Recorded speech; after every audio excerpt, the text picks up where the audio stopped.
Bonjour à tous, c'est Pierre-Marie, bienvenue dans French by Ear, Fransugo no Kikitori, pour un épisode de niveau débutant. J'espère que vous allez bien et aujourd'hui je vous parle d'Antoine Doinel. Pourquoi ? Eh bien parce que ça m'a beaucoup surpris, mais j'ai rencontré Antoine Doinel dans le métro à Tokyo. Alors ça n'est pas tout à fait vrai parce que, peut-être vous le savez, Antoine Doinel n'est pas une vraie personne, il n'existe pas vraiment. Alors qu'est-ce qui s'est passé ? Je vous explique. Quand je suis dans le métro, souvent, comme tout le monde, je regarde mon smartphone, mais quand je suis fatigué du smartphone ou quand mon smartphone est fatigué, qu'il n'a plus de batterie, j'aime bien regarder les gens.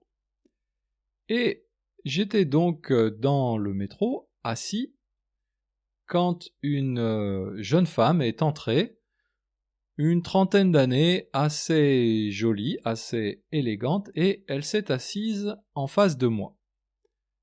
Tout de suite, j'ai remarqué son t-shirt, parce que sur ce t-shirt, il était marqué, en gros, Antoine Doinel. J'ai mis quelques secondes à comprendre.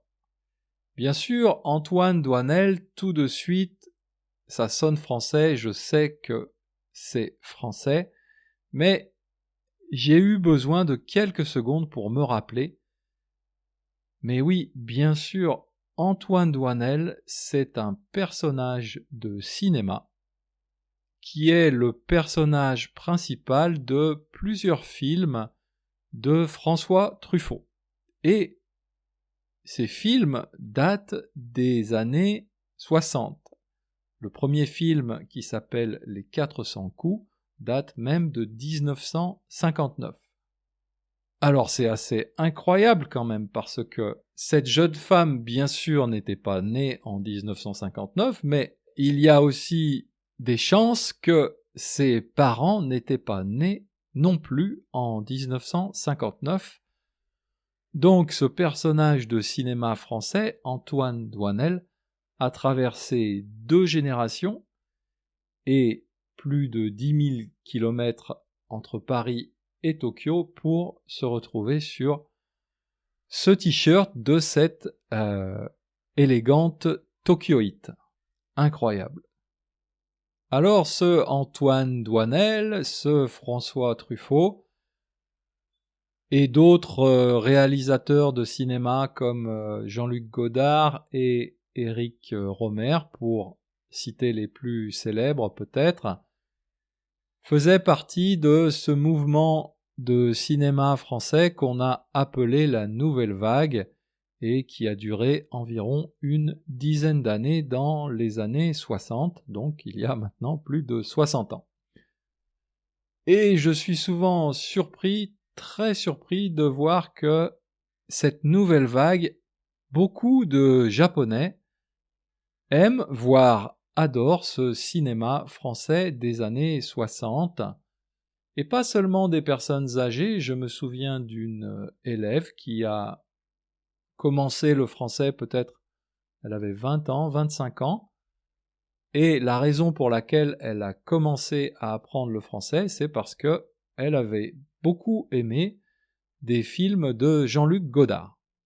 Alors comme je suis français, souvent ces passionnés de nouvelles vagues de cinéma français pensent que je suis un expert en la matière et que moi aussi je suis passionné par ce cinéma.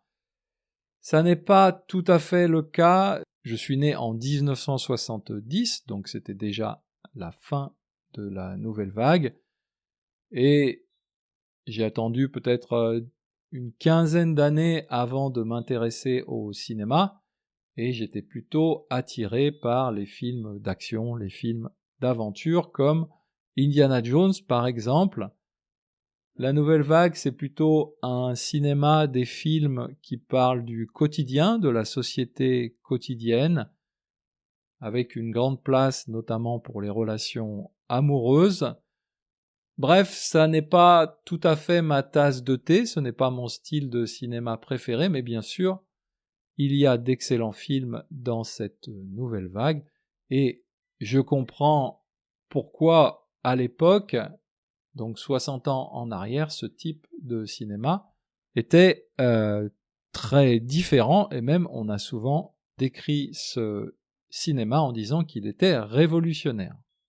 Plus généralement, c'est vrai que cette époque des années 60, c'était une époque où la France avait, à mon avis, une influence internationale un peu plus grande que maintenant, surtout dans justement les productions culturelles comme le cinéma ou peut-être aussi la musique. On peut penser à des artistes comme Serge Gainsbourg, Juliette Gréco, etc.